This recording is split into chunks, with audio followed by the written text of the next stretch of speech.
Hello, good evening, everybody. Thank you so much for joining us this evening and for supporting your independent local bookstore. Welcome to the Book Passage virtual stage again. Little housekeeping. Please do like and subscribe to our YouTube channel. It doesn't take you long, but it really does mean a lot to Book Passage. It helps us out a lot. And also keep in mind, this is going to be a very dynamic conversation, and you are welcome to actively participate by leaving comments and questions in the chat. And we will promise we'll get to that like later in the program. I'm your host, Paula Farmer. I develop programming for diversity and social justice.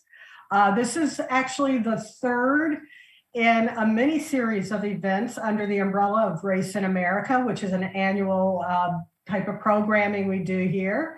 And this year, instead of having one night of a panel event, we decided to divide it up into 3 nights, giving us a lot more authors we could work with, including those from tonight.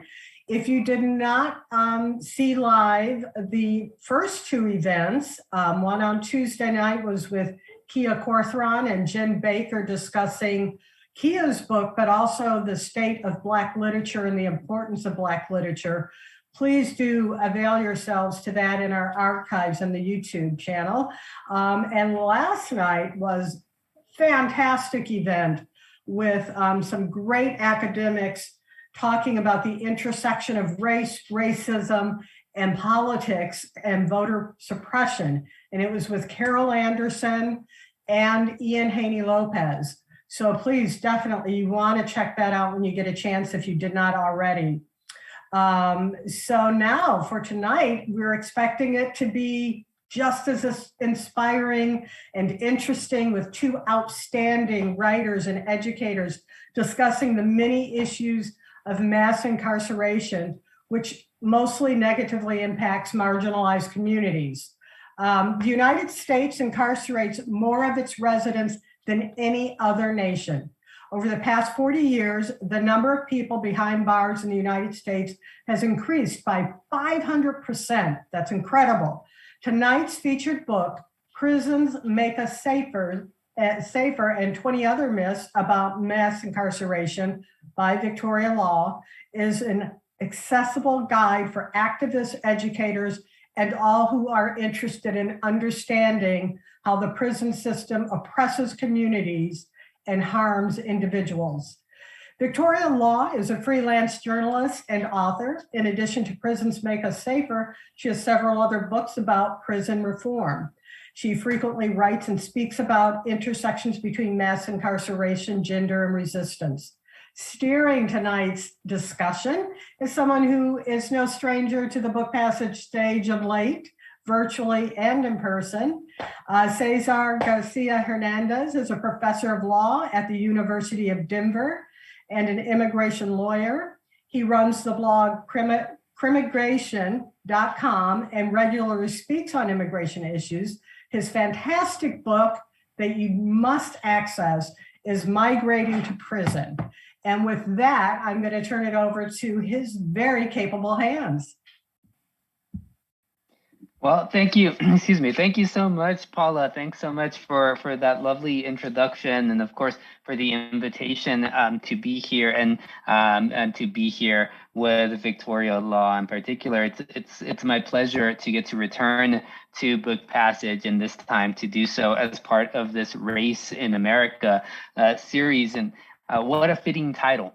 That is for a series that features tonight's conversation with writer Victoria Law. In the United States, race and racism are building blocks of the prison infrastructure that exists. But like those bricks and the roof tiles that are used to create modern homes all over the place, racism, and the prison are not natural products. They're not found in the soil. They're not given to us from on high. And their existence is certainly not inevitable in any shape, but certainly not in the shape that we see it in the United States of America in the late 20th and early part of the 21st century. Instead, prisons are the result of policy choices that are made in particular political and economic contexts. And in this fantastic book, Prisons Make Us Safer, and 20 other myths about mass incarceration, Victoria Law digs beneath the history and digs beneath the present day practice of incarceration in the United States to reveal the mythology that surrounds imprisonment, including how it operates today in the United States. So I want to just jump right into a conversation with Victoria, whose latest book really dispels, as the title suggests, a number of common claims about prisons in the United States. Now, Victoria, long before read some of your other work in the Progressive, in the Nation, Prison by Any Other Name, the book that you co-authored with Maya Shenwar and came out, I forget, 2020, 2019, something like that, not too long ago.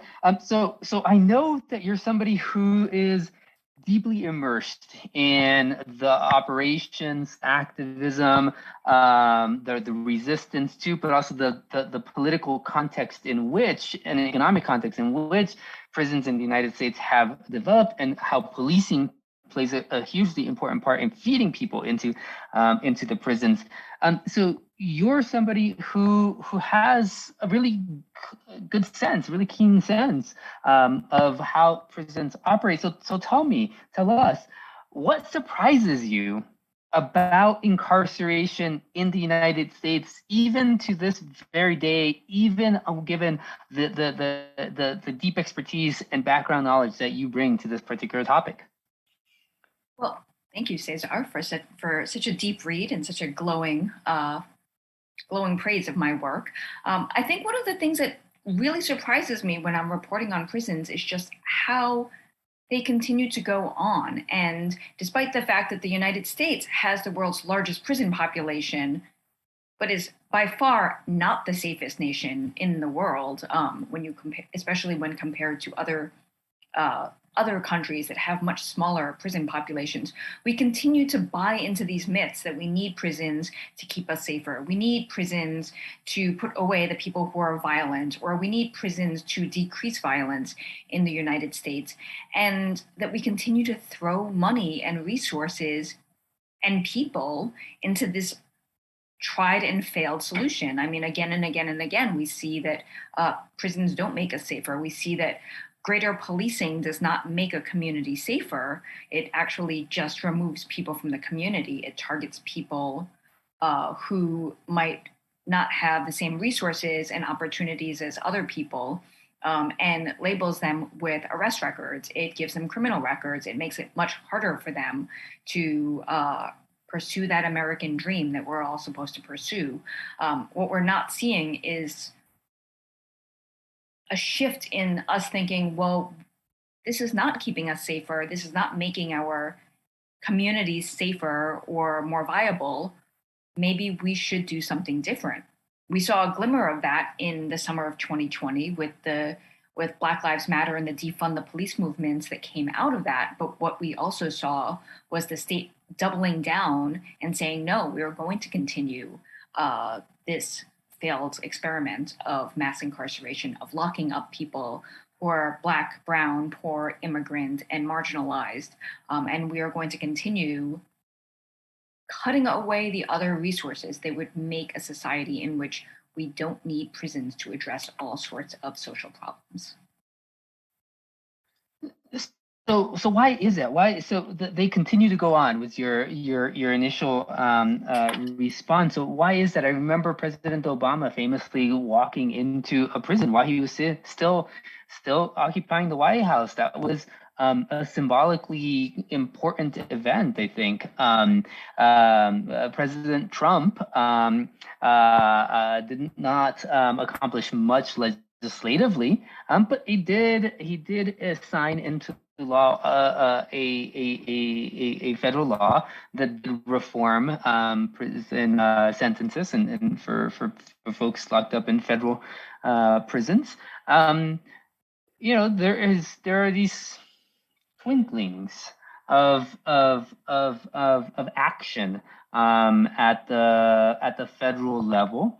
Now, obviously, the federal prison system is small in comparison to the state and local prison system. So I'm curious, why is it that we have politicians, whether it's Democrats, whether it's Republicans, who occasionally sort of seem to be thinking about how to reimagine the prison system in the United States, and yet it continues moving along rather smoothly, no matter who happens to be in the White House?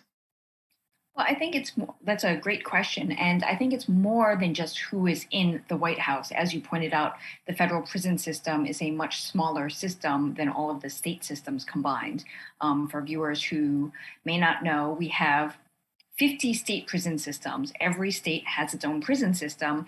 And then there's the federal prison system, which is overseen and operated by the Federal Bureau of Prisons, which supposedly answers to the executive branch and the federal legislators. And so what we're seeing is that what the president can do, and what started this sort of buildup of mass incarceration, was the president setting that tone, starting with Lyndon B. Johnson, and then continuing with Richard Nixon in setting tones of criminalization. President Lyndon B. Johnson started the war on crime by funding the Law Enforcement Assistance Act, which put a lot of money into police buildup in response to what he called civil unrest, riots and other disturbances in largely Black neighborhoods as a response to police violence, poverty, and endemic racism. And that continued through the years. But what we also see is that every state started to enact tougher and tougher laws around acts that are deemed criminal. So, and I say acts that are deemed criminal because drug dealing is considered a crime. But what we see is that people who are caught dealing drugs on the street or moving drugs around the country, and occasionally somebody who is at the top of a drug conspiracy gets arrested, gets put on trial, gets convicted, goes to prison. What we don't see are these manufacturers of opiates and and drugs that have ensnared many people, like the Sackler family, being treated in that same way. We have very different ways of defining crime. We don't criminalize BP or any of the oil companies that have devastated environments. So I say criminalized actions or acts that are considered crimes, so that viewers can think about that distinction. Why is it that somebody can, run away with everybody's retirement funds and not face the same criminal penalties as somebody who burglarizes a house and steals several hundred or several $1,000s worth of goods?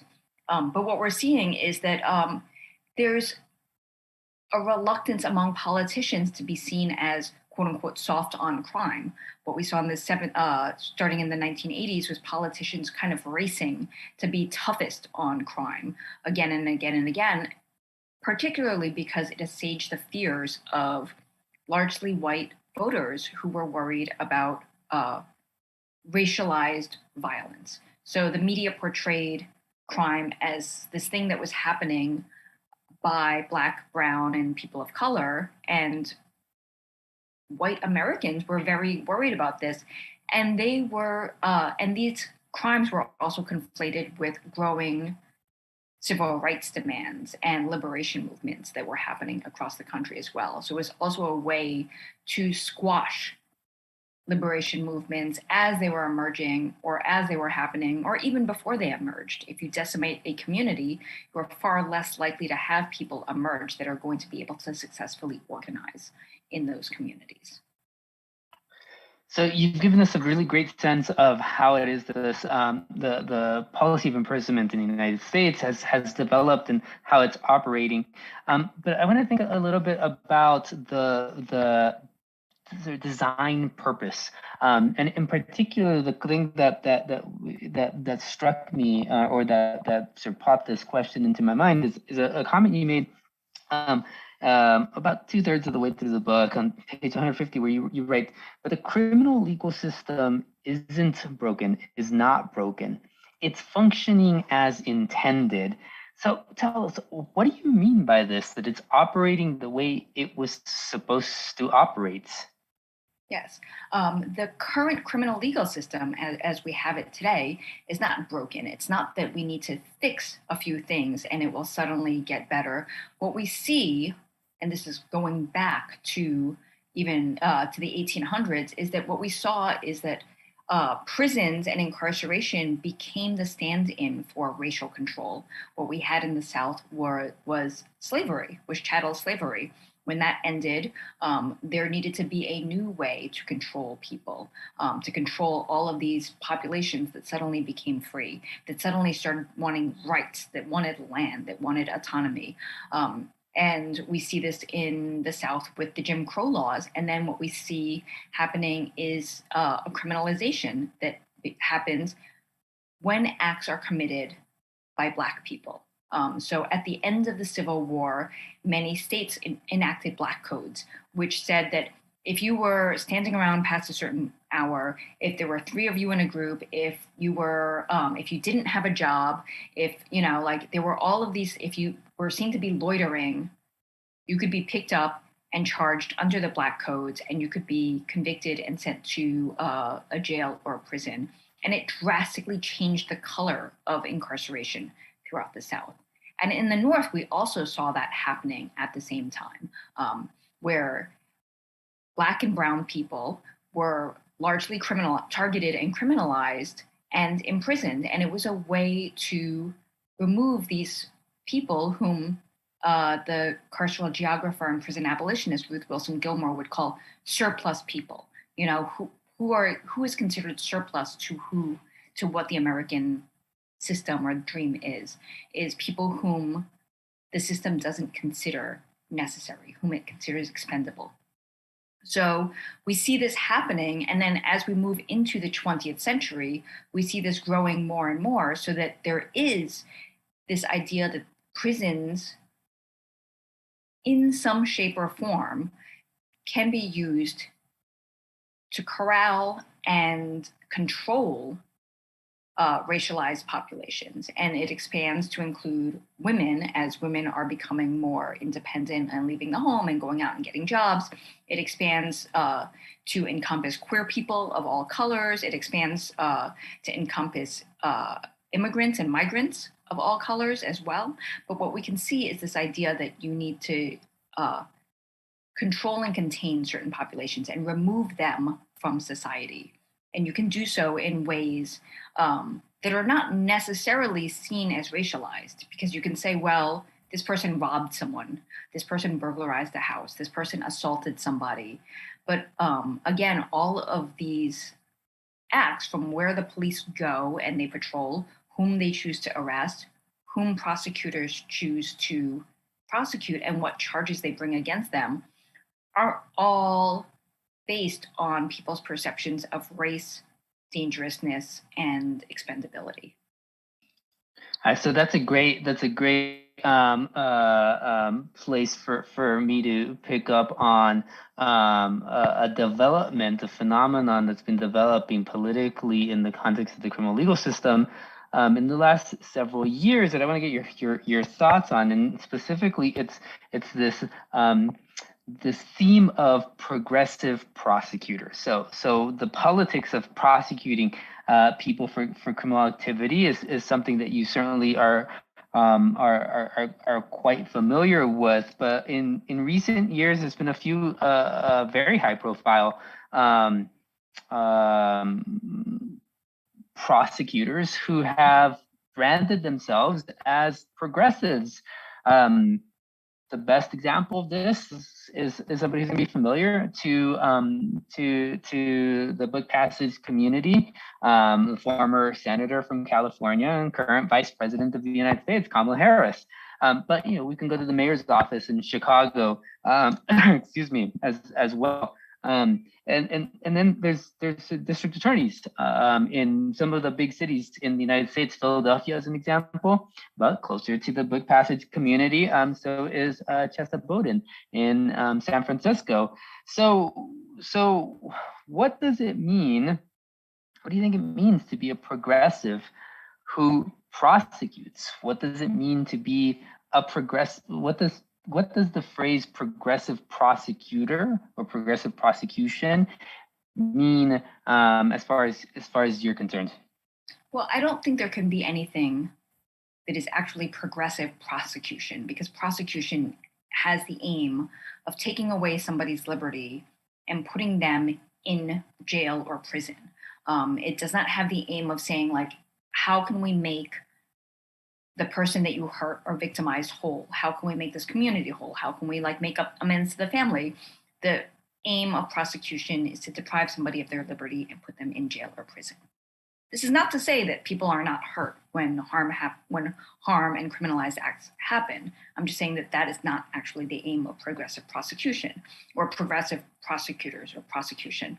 But I think that one of the trends in when people emerge and run as progressive prosecutors is a pushback against this idea that we need to just send more and more people to prison. We can somehow incarcerate our way out of every single social problem, which, if we could do that, we would have done so already. Again, given the fact that the United States has the world's highest incarceration rate, we should have no social problems anymore.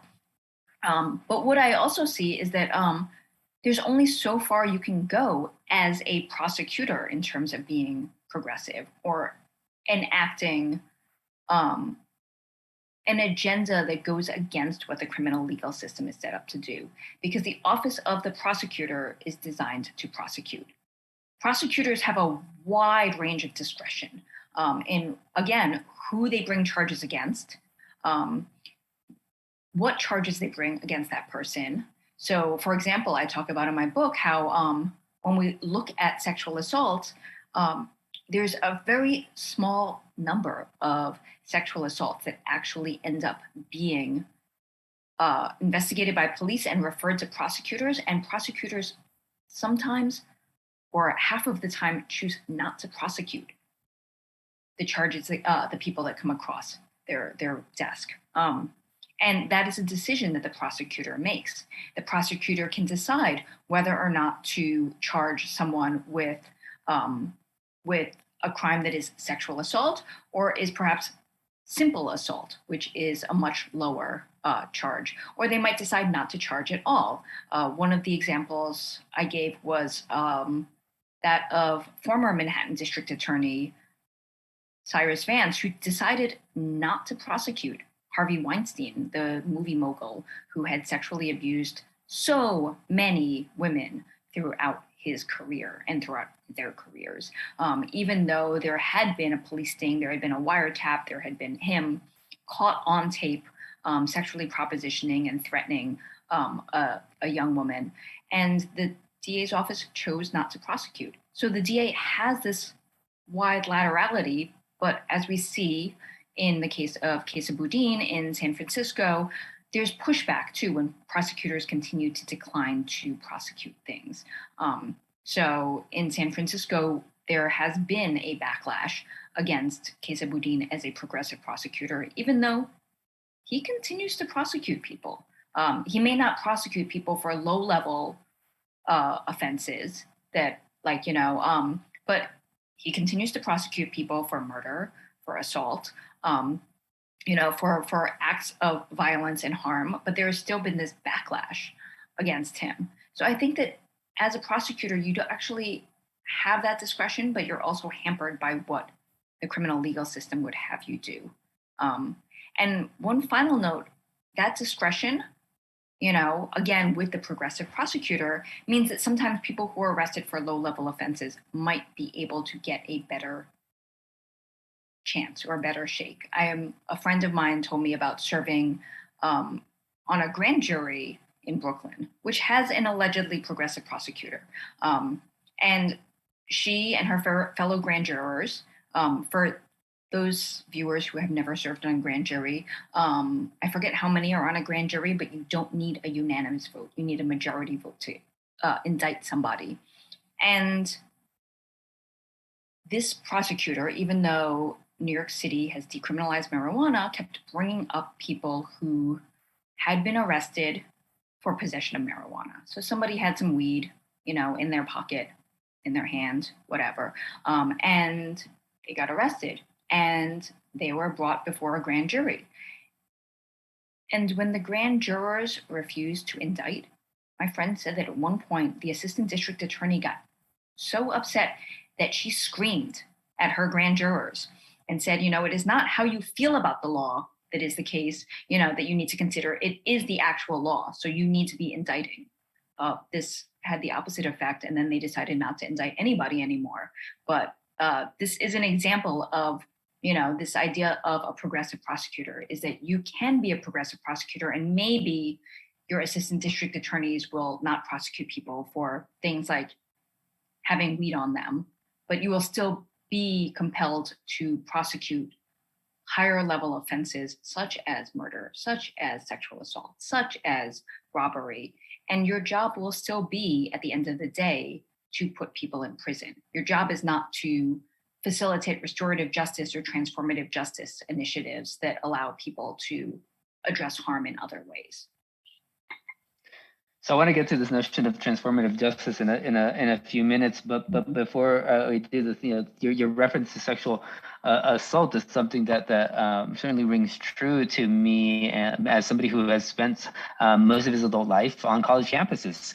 Universities, really doesn't matter what size, doesn't matter where, are all places where sexual violence is endemic. Time and time again, we see this, and time again, we know that most of this this violent activity, despite the fact that it is formally criminal activity, it's not resulting in a conviction, it's not resulting in a prosecution, it's not even resulting in an investigation, and it's not because the underlying actions are any different from what happens elsewhere. It's because it's where it's happening. Right? These are privileged spaces, largely white and relatively wealthy spaces, and as a result, we see these disparities develop for wholly indefensible reasons, I'd say. But I want to think about a different example, one that you did not mention, one I think is sort of somewhat of a opposite example from the sexual violence one, and that's something that's we've seen happen, or stories about this that have come up in just the last few days, actually, just this week. So in a Kentucky courtroom, I think it was yesterday or the day before, a police officer involved in the killing of Breonna Taylor went on trial. The trial began. Meanwhile, in a Minneapolis courtroom, the trial of 3 officers who stood by as George Floyd was murdered came to an end. And I didn't actually read this, but the alerts on my phone suggested that there was a guilty verdict in those. Although, as I said, I didn't actually look into that. That just came out a few minutes before I got on this. And also this week, a jury in Georgia convicted 3 white men of murdering Ahmaud Arbery. So these are 3 examples from 1 week alone, and the week isn't even over yet. So are these examples where you would say that imprisonment is just, even though it's not being done in the pursuit of transformative justice?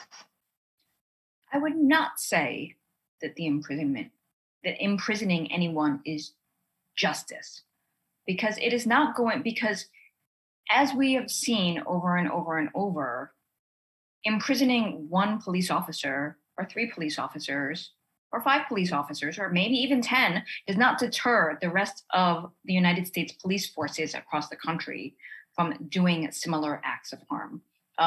Imprisoning the 3 men who killed Ahmaud Arbery does not stop any other racist from trying to do something similar. Convicting the officer who killed Breonna Taylor does not stop other officers in other states and even maybe in the same jurisdiction from enacting the same types of no-knock warrants, firing callously, shooting and killing people. So I wouldn't say that that is justice, because it might provide some sense of, oh, at least something happened for the loved ones and the families. But that is because our system is set up to say, do you want prison or do you want nothing? And if you have lost a loved one to horrific, senseless, pointless, and totally avoidable violence, most people are going to want something. And if the only options that are given are prison or nothing, then many people will say, okay, I want prison because I don't want nothing. I don't want this person or these people to be able to go about their lives when my loved one cannot.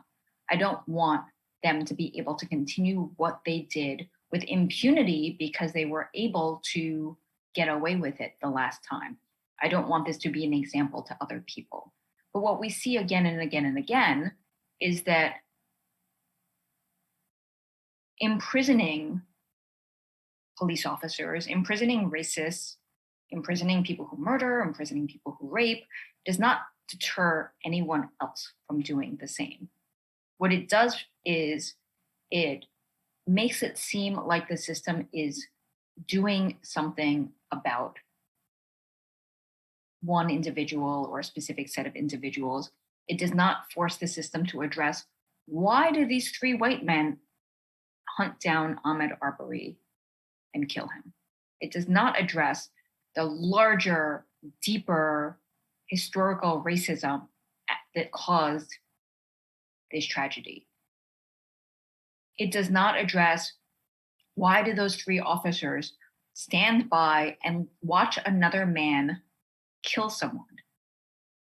I mean, they are also supposed to be upholding the law, and last everyone checked, it is against the law to kill someone. So it doesn't address that larger issue of why these 3 officers stood by and did that, nor does it address the issue of why Derek Chauvin felt that he could kneel on the back of the neck of this man and kill him with how many onlookers around. This was not something that was done in the shadows. It doesn't, it does not address why police are allowed to have these no-knock warrants and they can just bust into somebody's house and fire at them. And, so it doesn't address these deeper systemic issues. It does not actually make anything better or whole, but it gives this illusion that something has been done and now we can all go back to, watching TV, or we can all go back to whatever it is that people do when they're not outraged.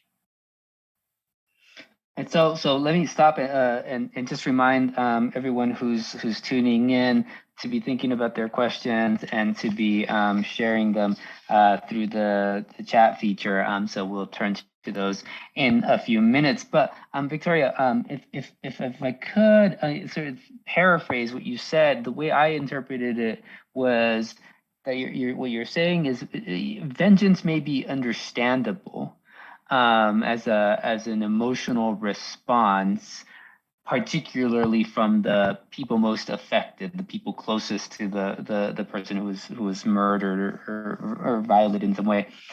But vengeance is not justice. Am I understanding that correctly? Yes, vengeance is not justice. I would never say to the family or the loved ones of someone who lost a loved one, don't seek anything, don't do anything. But I would not, at the end of the day, say, this was justice. Your loved one got justice. Because at the end of the day, Breonna Taylor doesn't get to go hug her mom. At the end of the day, Ahmaud Arbery doesn't get to rejoin his family. At the end of the day, George Floyd does not get to hug his mother. None of these things happen. It's not justice. It's not being made whole. And it doesn't address the pain and suffering that people who have lost loved ones to violence face. One of the glaring indictments of that is when people come up for parole and you hear that victims organize and they send letters to the parole board or they speak at parole hearings and they say, I still feel the same way that I did X number of years ago, 20 years ago, 30 years ago, 40 years ago, 50 years ago.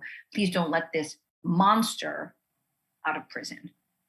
And so it doesn't provide healing or a sense of closure to the people who have been traumatized or left behind. It basically freezes that person in that moment, and it freezes them in this moment of terror and despair and heartbreak.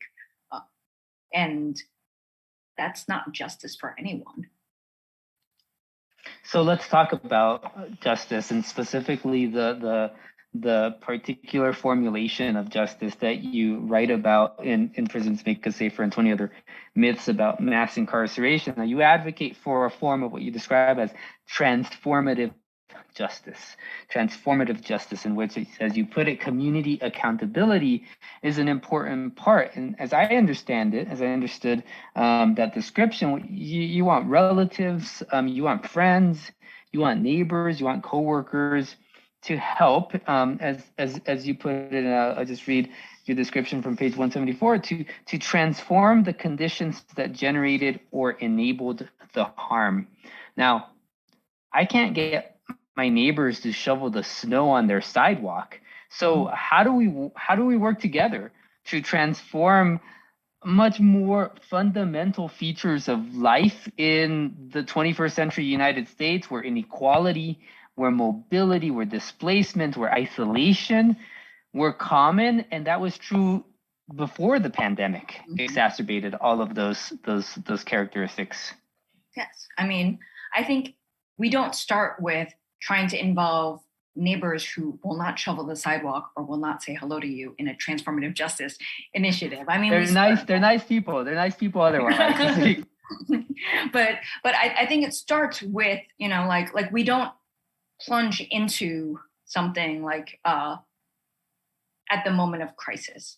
Like there's people, because this is a book passage and it's in the Bay Area, there's a group called the Bay Area Transformative Justice Collective. I think the last word is BATJC. And one of its founders, Mia Mingus, talks about pod mapping, in which you identify people in your life and in your circles who can come through for you at any given time. And people have different strengths. So, your neighbors who may not be good at shoveling the snow on the sidewalk might be really great at being like, oh yeah, I can grab your kid from daycare, or like, oh, I'm at the grocery store, and there's a storm coming. Do you want me to pick up toilet paper? Or, like, oh, you need $50 to put gas in your car to go do this. Great. I'm there, but they may not be good at other things. So it's kind of identifying people in your circles who can help you and support you through things, and also where they can't. So you're not constantly asking your broke friend to lend you $50 because that's not going to get you anywhere. But it's also this process of relationship and community building, so that way you know. Sadly, few people come to the aid of total strangers when they need help. And that is what 21st century and even late 20th century American life has, produced, is the sense of isolationism. You go in your house, you close the door, you're on your computer, you're on your device, you have your circle of friends, but you don't know your neighbors. You don't really know your coworkers. You don't say hello to people. So it is this idea of building so that way, when something happens, you already have a relationship with people that you can call on, even if it's not, a super tight relationship. For example, I know everybody in my building. I know some of the regulars on my block. Our exchanges might be very short. It might be like, hey, how are you doing? And then there's a guy that's like, hello, young lady. How are you doing today? He's a big dude. He's got lots of tattoos. But we greet each other every time. He asks about, whatever holidays just passed or how my weekend was. I ask how his is. And then we go our separate ways.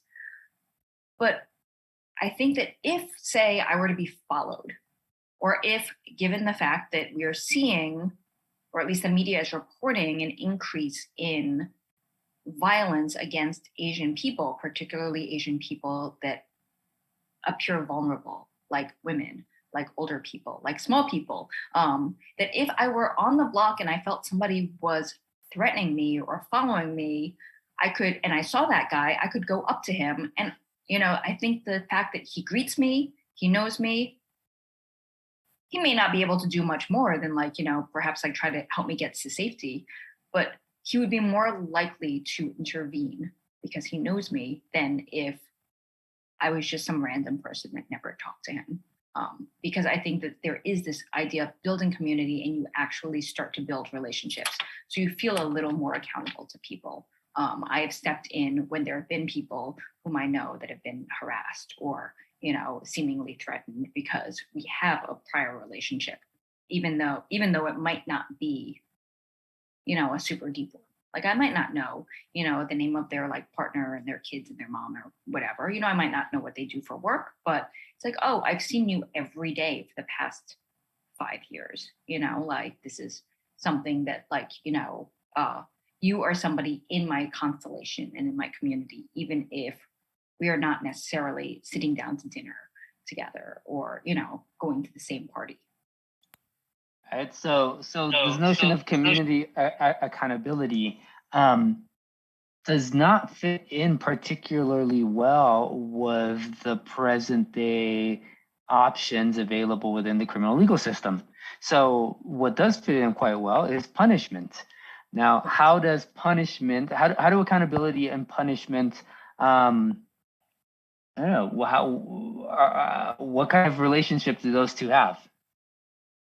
I mean, I don't know if punishment ever begets accountability.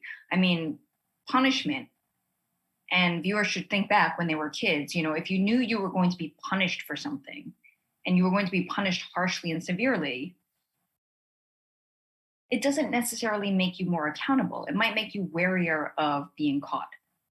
You might not do something, or you might try to figure out a way to sneak around and do something.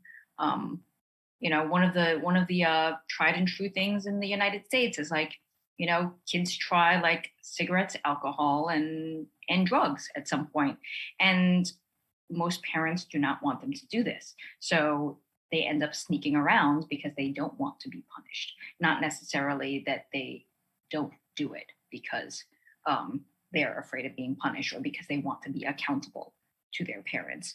So I think that this idea that we can punish people into accountability doesn't happen. We can punish people, and maybe sometime in that long punishment that is a prison system, they might think back as to what they did and be like, oh yeah, I really shouldn't have done that. I can't believe I did that kind of harm. Or as what happens with many people in prison who are sentenced to these long prison sentences, they don't reflect, and they are not forced to reflect, and they are not encouraged to reflect upon the harm that they have done. Like say if they have assaulted somebody, or if they have killed someone, or even if they thought about the fact that their drug use took them away from, family members or family obligations, or hurt family members or loved ones that had been depending on them to be present for them, not always be high, not always, be disappearing and making them worry. But there's nothing in the current criminal legal system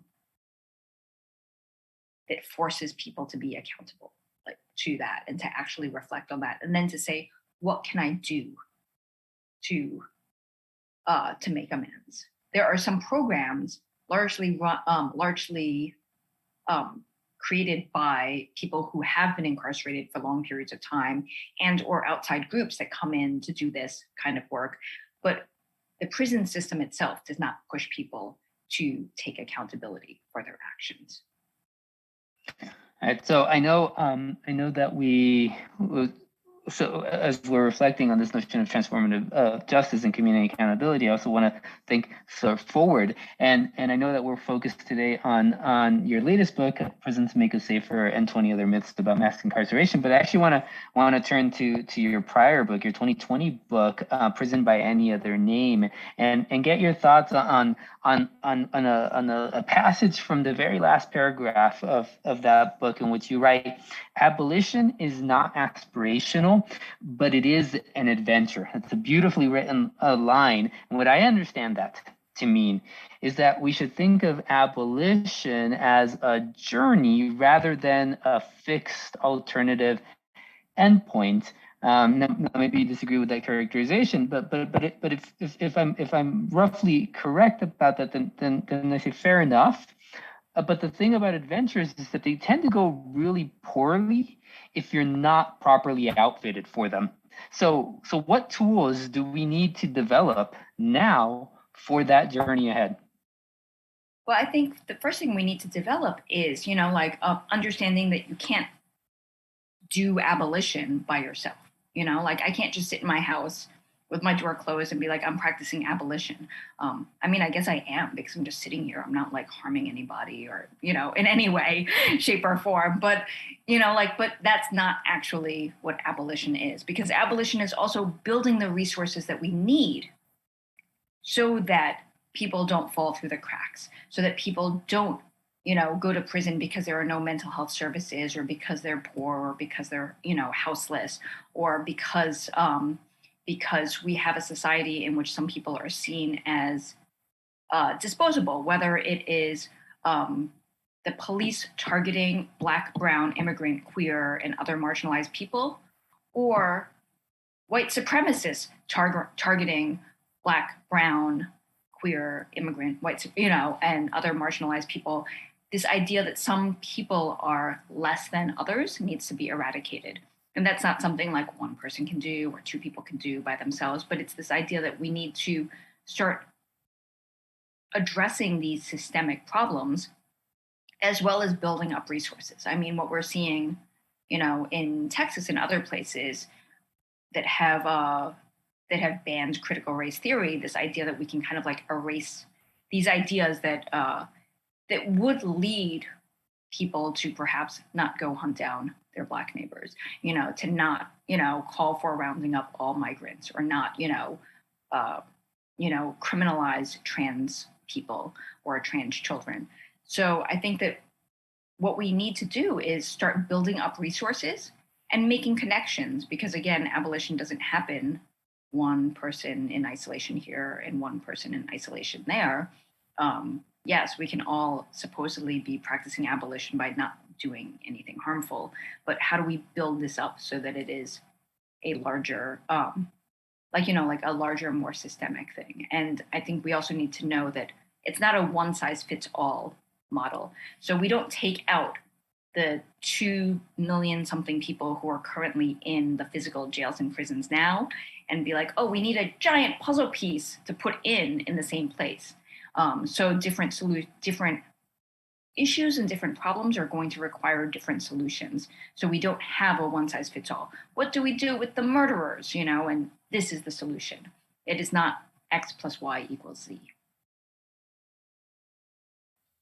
So, in addition to being a writer, you are also an activist. You helped to found the New York City chapter of Books Behind Bars. So I'm curious about sort of how you view.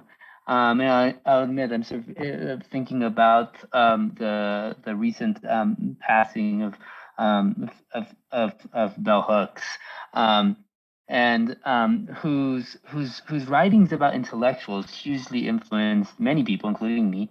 And so I'm thinking about, or I'd like to get your thoughts about the way in which intellectual work, like the work that you do as a writer, whether it's writing for magazines or newspapers or books, fits in to exactly the tasks that you just identified, to building up resources, to making connections. Without those pillars, abolition is not feasible. So where does the work of the intellectual work that occupies an enormous amount of your time, I imagine, fit into that? I think that without that intellectual work, like we won't have like this, ideas to like what is possible, what questions we still need to engage with, what issues have been identified, and also what's already being done. A large part of, I write about terrible prison conditions and terrible laws that continue to send people to prison, but I also write about ways in which people are challenging these conditions, whether it's resistance and organizing inside prisons or efforts on the outside to chip away at the prison system, whether it is by repealing laws or allowing people to get second chances at resentencing, or building other types of resources that would allow people to not be funneled into the criminal legal system, or if they are starting to be funneled, to be diverted out of it. So I think the thing is, if we don't have people doing that intellectual work, then we might be just operating in a vacuum and saying like, well, I don't know of any possibilities, because I think one of the things about abolition is it allows us to dream wildly and say, what can we do?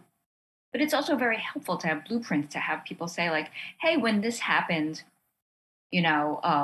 this group did this. And when that happened, that group did that. And maybe in our community, we might want to do something that takes a little bit from here, takes a little bit from here, but also understand that our community is different in X, Y, or Z ways. And, that's not going to work. That aspect won't work, and that aspect won't work, but other aspects will. And thinking dreams of freedom, it sometimes helps to have the examples of past attempts to guide us. Paula, I think I see you back on here. Do you have some questions that you want to share with us? I do. I have a couple of questions I'm hoping we can get to. Victoria, I want to kind of revisit a topic you brought up. Cesar, you asked a great question, and it's your response to us kind of applauding when police officers like Chauvin, the murderer of George Floyd, and Ahmaud Arbery's police murderers, when it feels like, on one hand, it feels natural that the average person, as well as even activists, kind of react, like you said, Cesar, emotionally, like, oh, finally justice. But I also see what you're saying, Victoria. If you really believe in prison reform, this isn't like something to be applauding, even when it's for someone you want punished. I get that. What I don't get is how do we deal with that? What is the way we're supposed to react? What would justice look like in reality, for examples of these like police officers? I guess I want to know, how should I react the next time it happens? Well, there's nothing wrong with an emotional reaction. We all have emotions. Abolition is not about becoming a robot, in which we're like, oh, we only have one way of reacting. But, so I can be like, yeah, rotten prison, but intellectually and politically, I realize that is not going to, again, stop the next person. But so it might be like, yeah, you rot in prison. Or I might say, you know what? I am just not putting any energy into you, like in terms of like my abolitionist politic. But what would stop other people? And here, Mariam Kaba and other prison abolitionists, Mariam Kaba and other people have talked about having campaigns to say, like, if you shoot someone, as the police officer that killed Breonna Taylor did, or like have harmed somebody in the course of duty as your police officer, you should be stripped of your badge. You should not be allowed to work as a police officer again, and you should not get your pension which, is what would probably hurt the most and probably keep people from drawing their gun, is this idea that if that consequence is there, it's that, like, these things will happen to you, these systemic, and these are punishments, but they are not putting somebody in a cage and calling it justice, type of thing. What else could happen? And again, it might look very different. I mean, I agree we can't have that while there's still so much mass incarceration of Black people, Latinx people, and just marginalized communities. Like, it's either got to be reform across the whole system, but it can't be reform for the police officers and not for others. And I know it's very complicated. It's clearly complicated. It's never going to happen overnight anyway, but it's a place to start. I think the thing is that when, like, there's a lesser penalty for a police officer, then it's like, oh, look, the system, is, or if a police officer is sent to prison, then it's like, oh, look, the system is working. And it doesn't matter that all these other people have been sent to prison and they are all in the same deplorable conditions as this police officer. And it kind of gives the sense of like, oh, look, justice has been served. Not, this is a way for the system to uphold itself. Look, we convicted this one person, and this one person, or those 3 people have been convicted. And we're not going to address the fact that hundreds of other people have been convicted and sentenced to these same conditions, not necessarily for the same degree of harm and not necessarily for the same degree of racist systemic harm that these other people, these very few people, have been convicted of. Yeah. And I think that it also takes the air away from any other movements for some sort of systemic change, because everybody's like, we need to just convict. We need to convict. We need to convict. Not, okay, fine, this group works on a conviction. This group over here is going to work on defunding the pensions of people who do these kinds of things. Or this group over here is going to ensure that, legislation is passed to say, you can never work as a police officer again. You can't go from a, DeKalb County to Decatur and, apply for a job there. Or you cannot do these types of occupations that allow you to carry a gun and be in that kind of power over somebody else. But we don't have that. We have people who are like, convict, convict, convict. Yeah. And it's all the air out of the conversation. Yeah, no, I think everything you're saying is correct. And it really, I've learned from it myself. It's inspiring, and it's making us think, which we've got to think about what the system is now, where it's failing, and what does reform look like. And your book does a great job of addressing that and so much more. I also want to mention Cesar's book, Migrating to Prison, which is amazing, about how plenty of people who have basically committed no crime other than seeking asylum are immediately ushered into prison in the prisons in the United States, and it's horrible. I mean, you deserve your own. We should have a whole nother night just for Victoria to ask you questions, because it's an interesting subject as well. Yes, and there are so many parallels. I mean, what we see is that, even though they're seen as 2 different issues, people who are in immigrant detention are in the same deplorable conditions: lack of medical care, abusive guards. You cannot leave. You can't just be like, I'm going to walk out the door. You are held there against your will. You are deprived of your liberty. Your family, if they're allowed to see you, can only come during visiting hours. You're subject to all of the same violence and trauma. And these days, heightened susceptibility to COVID as people in jails and prisons are. And ICE also contracts with many jails to hold people who are considered immigrant detainees in the same deplorable conditions that people who are arrested for criminalized actions are held in. So, I mean, there's definitely lots of intersections. Oh, sure. And there are also the intersection of gun control and prison reform. And there's just so many intersections along these lines. And thank you so much to both of you for a fascinating conversation that for many of us to really mull over and apply to our lives and our thinking and our activism. Thank you both for sharing. I know you're both very busy teachers and writers, and to take the time to come to the book passage stage and be a part of this series, this annual series, really means a lot to me and to the book passage community, which has now grown. People could be watching from around the world, to tell the truth. So thank you so much again, both of you, for joining us. Please, those of you that are watching, keep in mind that we do have plenty of Victoria's book and Cesar's book. Feel free to order online, call on the phone and get an enthusiastic bookseller, or come into the store safely. But definitely support Book Passage, independent bookstores, and these wonderful authors making a mark on society. And thank you for those of you who are watching, maybe now live and maybe in the recordings, that watched all 3 of the series. I appreciate the support, and I think these issues of social justice and race and racial politics matter a lot. And thank you so much. Thank you, Paula. Thanks, Victoria.